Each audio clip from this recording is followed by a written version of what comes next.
Hello everyone, this is Moshe, the electric Israeli and FSD. If you're new, please subscribe and help me change the world one electric car at a time. Thank you to all of my supporters. Follow me on X, and if you're in the market to buy a Tesla, please use my referral code. You can get some discounts.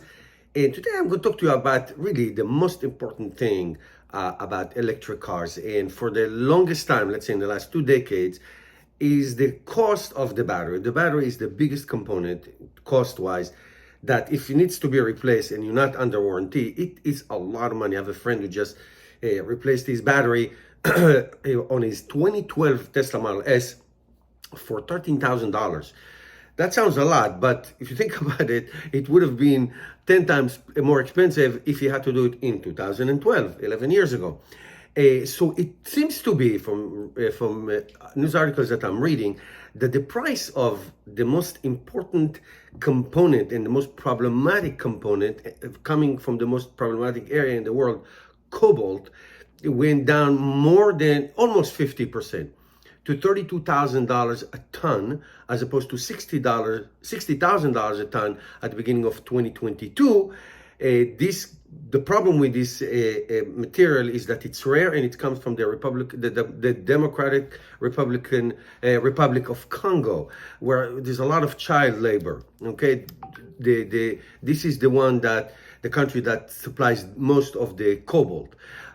So it looks like price of battery cells went down by 9% in the past month, which brings it to the magic number, and the magic number was less than $100 per kilowatt in the pack. So that is a significant development, which can result with a further reduction of prices.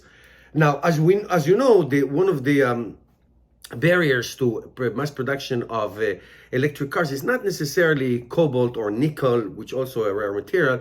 It is lithium refining. Okay, now lithium is the most abundant of material, but lithium refining is very still not done in a way that will accelerate even further the adoption of electric cars. So you have Panasonic that makes batteries in Nevada, you have CATL in China, and you have other companies, obviously Tesla in Texas, the 4680 batteries.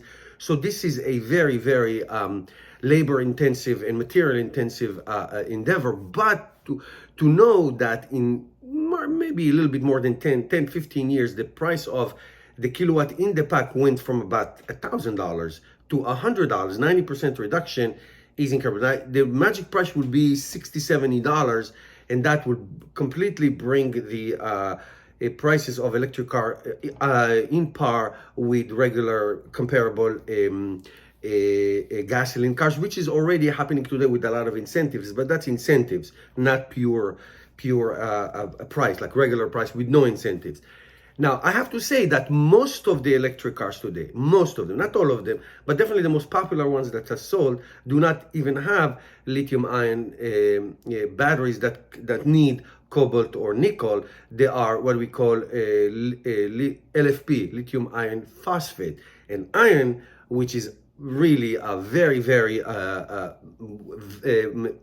abundant of material.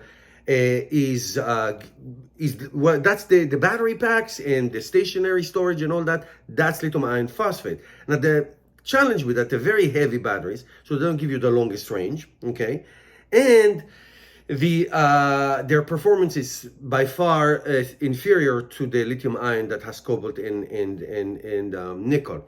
Those are for, let's say, Model S and Model X long range cars and Lucid and all those high performance cars.